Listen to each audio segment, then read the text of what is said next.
आज पब्लिक को आशा लगी कि शायद चीफ जस्टिस आज ही फैसला कर देंगे, लेकिन चीफ जस्टिस ने ले लिया एक ब्रेक नियत पर सवाल उठाकर।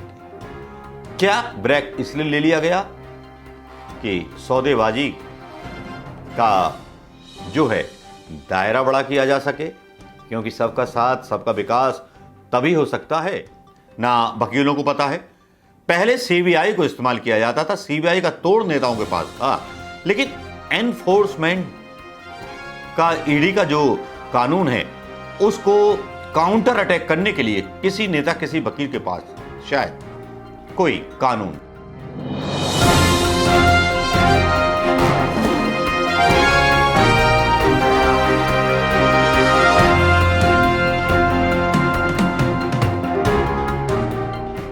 दोस्तों नमस्कार, मैं मनोज कुमार शर्मा आजाद हिंद आवाज न्यूज के लिए आपके बीच में एक बार फिर अचानक से सुप्रीम कोर्ट में कॉल पहुंचती है उस फैसले को लेकर के जो फैसला होने वाला होता है और फैसला फिर रोक दिया जाता है। अंदर के सूत्र बताते हैं कि नेशनल हेराल्ड का जो ड्रामा खड़ा किया गया शायद इसी वजह से खड़ा किया गया, क्योंकि आने की उम्मीद थी बहुत सारी चीजें। कुछ खबरों को मीडिया ने दिखाया ही नहीं, ठेंगा दिखा दिया, क्योंकि जिस तरह से मोदी सरकार की विश्वसनीयता और जिस तरह से लोकतंत्र को बचाने वाले और लोकतंत्र को तबाह करने वालों के बीच एक धर्म युद्ध छिड़ चुका है, उसको कोई बताना नहीं चाहता।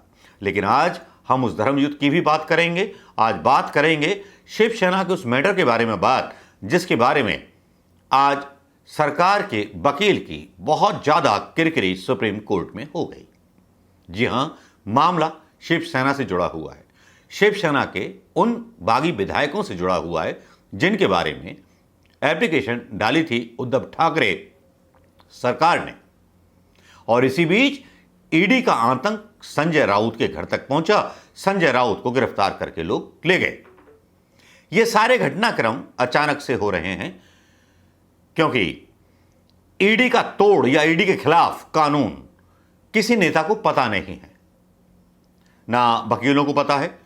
पहले सीबीआई को इस्तेमाल किया जाता था, सीबीआई का तोड़ नेताओं के पास था, लेकिन एनफोर्समेंट का ईडी का जो कानून है उसको काउंटर अटैक करने के लिए किसी नेता किसी वकील के पास शायद कोई कानून नहीं होगा, शायद आतंकवादी जैसी धारा होगी।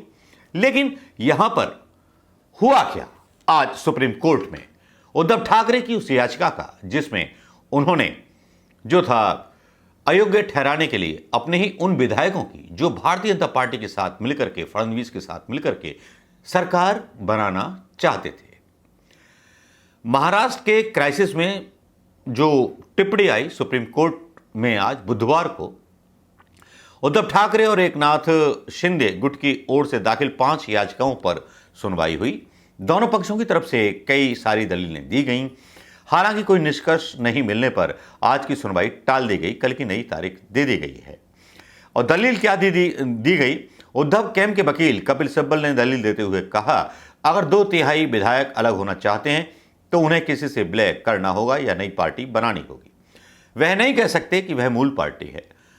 इस पर मुख्य न्यायाधीश ने कहा, मतलब आप कह रहे हैं कि उन्हें बीजेपी में विलय करना चाहिए था या अलग पार्टी बनानी चाहिए थी। सिब्बल ने कहा, कानूनन यही करना था। चीफ जस्टिस ने पूछा, क्या सभी पक्षों ने मामले से जुड़े कानूनी सवालों का संकलन जमा करवा दिया है? राज्यपाल के वकील सॉलिसिटर जनरल तुषार मेहता ने कहा, मैं भी जमा करवा करके आ रहा हूं। यह सबसे बड़ा पापी है तुषार मेहता, पैसे के लिए लोकतंत्र को दांव पे लगा रहा है, इसको भूलना मत, है ना। पार्टी सिर्फ विधायकों का समूह नहीं होती, सिब्बल की यह दलील थी। सिब्बल ने कहा कि पार्टी सिर्फ विधायकों का समूह नहीं होती है। इन लोगों को पार्टी की बैठक में बुलाया गया, वह नहीं आए। डिप्टी स्पीकर को चिट्ठी लिख दी, अपना व्हिप नियुक्त कर दिया। असल में उन्होंने पार्टी छोड़ी है, वह मूल पार्टी होने का दावा नहीं कर सकते। आज भी शिवसेना अध्यक्ष उद्धव ठाकरे हैं। सिब्बल ने कहा, जब संविधान में 10वीं अनुसूची दल विदल विरोधी प्रावधान को जोड़ा गया तो उसका कुछ उद्देश्य था। अगर इस तरह के दुरुपयोग को अनुमति दी गई तो विधायकों का बहुमत सरकार को गिराकर गलत तरीके से सत्ता पाता रहेगा और पार्टी पर भी दावा करता रहेगा। सिब्बल ने कहा कि पार्टी की सदस्यता छोड़ने वाले विधायक अयोग्य हैं। चुनाव आयोग जाकर पार्टी पर दावा कैसे कर सकते हैं? हमने 10 दिन के लिए सुनवाई टाली थी। चीफ जस्टिस ऑफ इंडिया का आप ये बयान सुनिए, जिस बयान को सुनकर के भारतीय जनता पार्टी के केंद्रीय नेतृत्व को जो थी घबराहट हो गई। जो सीजेआई ने कहा हमने 10 दिन के लिए सुनवाई टाली थी, इस बीच आपने सरकार बना ली, स्पीकर बदल गए, अब आप कह रहे हैं सारी बातें निरर्थक हैं। साल्वे जो थे बैकफुट चले गए। साल्वे बोलते हैं मैं ऐसा नहीं कह रहा, मैं इन बातों पर विचार ही नहीं होना चाहिए, ठीक है हम सभी मुद्दों को सुनेंगे। चीफ जस्टिस ऑफ इंडिया ये कहते हैं। हरीश साल्वे और सिब्बल के बीच बहुत करारी बहस चली। शिंदे गुट के वकील हरीश साल्वे ने कहा जिस नेता को बहुमत का समर्थन ना हो वह कैसे बना रह सकता। सिब्बल ने जो बातें कही हैं वो प्रासंगिक नहीं है। इस पर साल्वे ने कहा, मतलब साल्वे ही बोल रहे हैं प्रिंट मीडिया पे, कपिल सिब्बल का तो कहीं बयान ही नहीं है। CJI chief justice of India और साल्वे के बीच बहस हो गई। सीजेआई ने कहा इस तरह से तो पार्टी का कोई मतलब नहीं रह जाएगा, विधायक चुने जाने के बाद कोई कुछ भी कर सकता है। साल्वे बोलते हैं हमारे एक भ्रम है, किसी नेता को पूरी पार्टी मान लिया जाता है, हम अभी भी पार्टी में, हमने पार्टी नहीं छोड़ी है। मतलब एक लचर दलील साल्वे के द्वारा दी गई। अब सवाल उठते हैं क्या कल का जो फैसला आएगा, एक रुका हुआ फैसला एक फोन पर, क्या महाराष्ट्र में फिर गिर जाएगी सरकार? जाने सुप्रीम कोर्ट में ठाकरे और शिंदे गुट की दलीलें। इस तरह के प्रिंट मीडिया पर बहुत सारी चीजें आ रही हैं। सिब्बल का एक बयान जो है, 2/3 विधायक ये नहीं कह सकते कि वह मूल राजनीतिक पार्टी हैं। 10वीं अनुसूची दल बदल का पैरा 4 इसकी अनुमति नहीं देता है।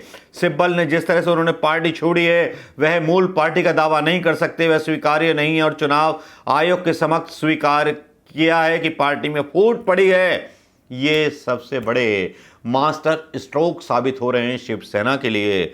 और जैसे ही ये खबर मिली और यहां तक अफवाह चल गई, यूट्यूब चैनलों ने कुछ ने डाल दिया कि जो विधायक थे उनको अयोग्य घोषित कर दिया गया है। पहले से प्री एजम्प्ट करके यूट्यूब चैनलों ने जल्दी में टीआरपी पाने के लिए डाल दिया। लेकिन असली खबर यह है कि यहां साल्वे जहां राजनीतिक पक्ष की तरह अपने फैसले को शिवसेना के खिलाफ, उद्धव के खिलाफ मोड़ लेना चाहते हैं साल्वे, वहां चीफ जस्टिस ने शिंदे पक्ष से उनके बिंदु को ड्राफ्ट करके कोर्ट को सौंपने के लिए कहा। एक शानदार डांट लगाई।